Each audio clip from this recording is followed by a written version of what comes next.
Budget सत्र के दूसरे चरण में हर दिन हो रहे हंगामे का सिलसिला रुकने का नाम नहीं ले रहा। संसद की कार्यवाही शुरू होते ही लोकसभा और राज्यसभा में जबरदस्त हंगामा हुआ, जिसके चलते दोनों सदनों की कार्यवाही स्थगित करने की नौबत आ गई। असल में बीजेपी राहुल गांधी के लंदन वाले बयान पर हमलावर है, जिसमें राहुल पर भारत के लोकतंत्र को बचाने के लिए पश्चिमी देशों से दखल देने की मांग की गई थी। वहीं विपक्ष अडानी से लेकर जांच एजेंसियों के दुरुपयोग का आरोप लगाकर हंगामा करता रहा। इस बीच हंगामा करने वाले कांग्रेस के सांसदों से सदन को चलाने में मदद करने की अपील करने दौरान लोकसभा के स्पीकर का भी दर्द छलक गया। अपने लोगों सीट बढ़ाए मौका दूंगा आपको। आप बाहर जाकर चर्चा करते मौका नहीं देते और बेल में आके नारेबाजी करते हैं। गलत। इस दौरान स्पीकर हर दल को ये भरोसा देते सुनाई पड़े कि वो हर सदस्य को बोलने का मौका देंगे, लेकिन इस भरोसे के बाद भी जब हंगामा नहीं थमा तो उन्होंने सदन की कार्यवाही दोपहर 2 बजे तक के लिए स्थगित कर दी। सदन की कार्यवाही 2 बजे तक के लिए स्थगित की जाती है। जो हाल संसद के निचले सदन लोकसभा का रहा, कुछ वही हाल उच्च सदन यानी राज्यसभा का भी नजर आया, जहां सभापति जगदीप धनखड़ हंगामे की वजह से बेबस नजर आए। हालांकि दोनों सदनों में कांग्रेस के सांसदों ने कार्यस्थान प्रस्ताव का नोटिस दिया और राज्यसभा में तो कांग्रेस ने सारे काम रोककर अडानी विवाद पर चर्चा की मांग की, लेकिन सदन के अंदर हंगामे का हाल ये था कि सांसदों को सीट पर बैठने का आग्रह करने के लिए सभापति जगदीश धनखड़ हाथ जोड़ते नजर आए। इस हंगामे से पहले यानी संसद की कार्यवाही शुरू होने से पहले सत्ता पक्ष और विपक्ष ने रणनीति बनाने के लिए बैठक की। सत्ता पक्ष की बैठक में पीएम मोदी सहित कई केंद्रीय मंत्री शामिल हुए, तो विपक्ष की बैठक खड़गे की अध्यक्षता में हुई, जिसमें संसद की बैठक के लिए रणनीति तैयार हुई। इन बैठकों के बाद सत्ता पक्ष और विपक्ष के सांसद जब संसद की कार्यवाही में हिस्सा लेने पहुंचे तो उनके तेवर बहुत कुछ कह रहे थे। दोनों पक्ष कार्यवाही शुरू होने से पहले ही एक दूसरे पर हमलावर दिखे और बीजेपी सांसद निशिकांत दुबे ने तो राहुल के लंदन में दिए भाषण को आपत्तिजनक बताकर राहुल की संसद की सदस्यता खत्म करने के लिए स्पीकर को चिट्ठी लिख डाली। उसके लिए स्पेशल कमेटी की मांग की। इस तरह की कैश फॉर क्वेश्चन के लिए बनाई गई थी और 11 सांसदों की सदस्यता गई थी। इसी तरह निशिकांत दुबे ने राहुल पर विदेश की धरती से संसद की गरिमा कम करने का आरोप मढ़ा और उन्हें आदतन ऐसा करने वाला बताया। और हमेशा जो है संसद की गरिमा का, सरकार की गरिमा का, कभी यूरोप को बुला के, कभी अमेरिका को बुलाकर, कभी ये कहने के लिए कि यूनियन अलग है, स्टेट अलग है। और इन हलचलों के बीच दोनों पक्ष अपनी मांग को लेकर जिस तरह जिद पर अड़े रहे, उससे ये साफ हो गया कि बीते कुछ दिनों से संसद जिस तरह के हंगामे की गवाह बनी, उसमें कोई बदलाव होने नहीं वाला।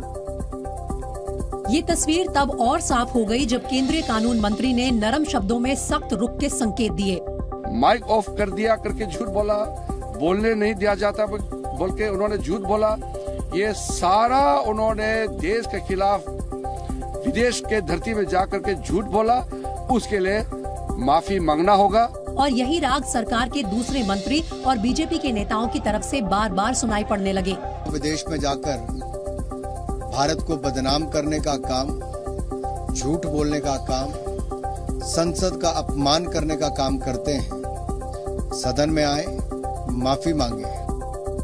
एक तरफ बीजेपी की तरफ से माफी की जिद तो दूसरी तरफ अडानी मुद्दे पर जेपीसी जांच की मांग को लेकर अड़ी कांग्रेस। दोनों पक्षों के रुख ने कार्यवाही शुरू होने से पहले ही सदन की तस्वीर साफ कर दी, जिसके संकेत संसद पहुंचे विपक्ष के सांसदों ने विरोध जताने के लिए मानव श्रृंखला बनाकर दिए। मकसद एक, अडानी मुद्दे की जेपीसी से जांच हो। हालांकि कांग्रेस अध्यक्ष मल्लिकार्जुन खड़गे ने बीजेपी पर सदन नहीं चलने देने का आरोप लगाया। कभी सुने आप, रोज उठ के रूलिंग पार्टी के लोग ही गड़बड़ करते हैं। अभी अपोजिशन के उठते नहीं बोलने के लिए, लेकिन सरकार के लोग पहले ही उठते हंगामा, माफी मांगो, माफी मांगो। ये क्या है? कुछ इसी तरह की बात लोकसभा में कांग्रेस के नेता अधीर रंजन चौधरी ने अपने अंदाज में कही। मोदी सरकार की हिम्मत है, दम है, जिगर है, तो सदन के अंदर राहुल गांधी जी की बयान पे चर्चा करने की इजाजत। पहले माफी फिर बयान के शोर और अडानी मुद्दे की जांच पर जोर के बीच राहुल गांधी संसद भवन पहुंचे तो गतिरोध टूटने की संभावना जताई जाने लगी। जैसे ही राहुल को गाड़ी से उतरते पत्रकारों ने देखा, हवा में एक जैसे सवालों की बौछार शुरू हो गई। माफी की मांग कर रही है, मांगेंगे क्या? राहुल जी माफी मांगेंगे क्या? लेकिन इस सवाल को नजरअंदाज कर राहुल आगे बढ़ गए।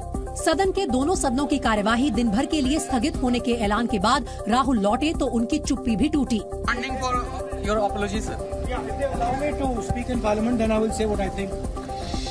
संसद भवन से निकलने के बाद राहुल गांधी कांग्रेस पार्टी के दफ्तर पहुंचे, जहां उन्होंने मीडिया से बात की।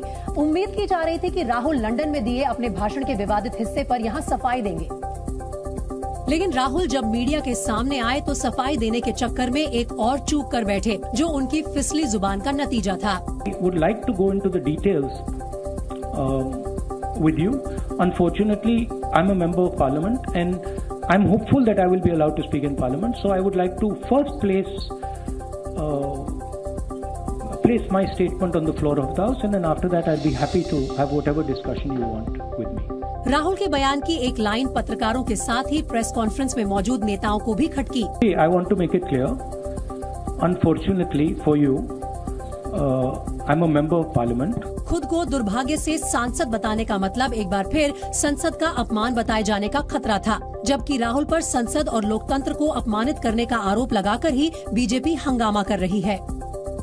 इसी वजह से राहुल की बात पूरी होने से पहले ही उनकी बगल में बैठे कांग्रेस के अनुभवी और वरिष्ठ नेता जयराम रमेश चौकन्ने हो गए। हालांकि तब तक राहुल को अपनी इस चूक का एहसास नहीं हुआ था। ऐसे में जयराम रमेश ने उन्हें धीरे से टोका, और ऐसा करते वक्त उन्हें इस बात का भी ध्यान था कि राहुल के सामने का माइक ऑन है। इसलिए उन्होंने राहुल को उनकी चूक के बारे में बताया और इसे सुधारने की सलाह दी।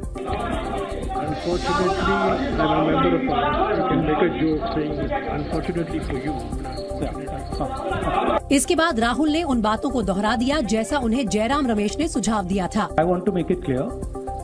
Unfortunately for you, I'm a member of Parliament, and as the allegation has been made in Parliament by 4 ministers, it is my right to have the opportunity. It's my democratic right. जाहिर है एक विवादित बयान पर सफाई के चक्कर में राहुल ने दूसरे विवाद को न्योता दे दिया। हालांकि राहुल ने संसद में उन्हें नहीं बोलने देने के आरोप फिर से दोहराए। साथ ही लंदन में दिए उस भाषण और संसद में जारी गतिरोध पर भी कुछ हद तक चुप्पी तोड़ी और कहा कि उनके बयान को लेकर सरकार के 4 मंत्रियों ने जो आरोप लगाए उस पर सदन के पटल पर जवाब देने के लिए वो आज संसद में स्पीकर से मिले, लेकिन उनकी मुलाकात के फौरन बाद सदन की कार्यवाही दिन भर के लिए स्थगित कर दी गई।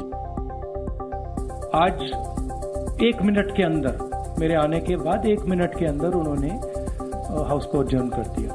प्रेस कॉन्फ्रेंस में राहुल ने अडानी मुद्दे के बहाने पीएम मोदी और स्पीकर पर निशाना साधा और जो नरेंद्र मोदी जी और अडानी जी का रिश्ता है उसके बारे में मैंने सवाल पूछे। उस भाषण को पार्लियामेंट हाउस में पूरा एक्सपंज कर दिया गया। राहुल ने दावा किया कि उन्होंने जो कुछ कहा था वो जानकारी उन्होंने पब्लिक रिकॉर्ड से ही निकाली थी। उन्होंने सरकार पर अडानी मुद्दे से डरे होने का आरोप लगाया और दावा किया कि लोगों का इससे ध्यान भटकाने के लिए उनके बयानों पर विवाद खड़े किए जा रहे हैं। राहुल ने अडानी ग्रुप को मिले डिफेंस कॉन्ट्रैक्ट से लेकर ऑस्ट्रेलिया, श्रीलंका और बांग्लादेश में हुई बैठकों में अडानी की मौजूदगी पर भी सवाल खड़े किए। डिफेंस कॉन्ट्रैक्ट अडानी जी को दिए जा रहे हैं, वो क्यों दिए जा रहे हैं? राहुल गांधी की प्रेस कॉन्फ्रेंस पर बीजेपी की प्रतिक्रिया आनी ही थी। राहुल गांधी जैसे ही मीडिया से बातचीत कर हटे, बीजेपी की तरफ से उनके बयानों पर पलटवार करने के लिए पूर्व केंद्रीय मंत्री रविशंकर प्रसाद सामने आ गए और उन्होंने एक बार फिर विदेशी जमीन पर देश को अपमानित करने वाले उस बयान का जिक्र किया जिस पर राहुल ने कुछ नहीं बोला। विदेश में ये कहा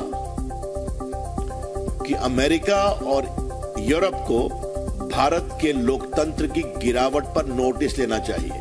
बीजेपी ने साफ किया कि लंदन में दिए बयान पर माफी से कम में वो मानने को तैयार नहीं। ऐसा नहीं करने पर पार्टी ने देश भर में अभियान चलाने का भी ऐलान कर दिया और विदेशी जमीन से देश का अपमान करने वाले बयान को राहुल की आदत बताया। राहुल गांधी की आदत हो गई है, विदेश जाएंगे तो भारत के लोकतंत्र, भारत की जनता, 140 करोड़ की भावनाओं, संवेदनशीलता का अपमान करेंगे।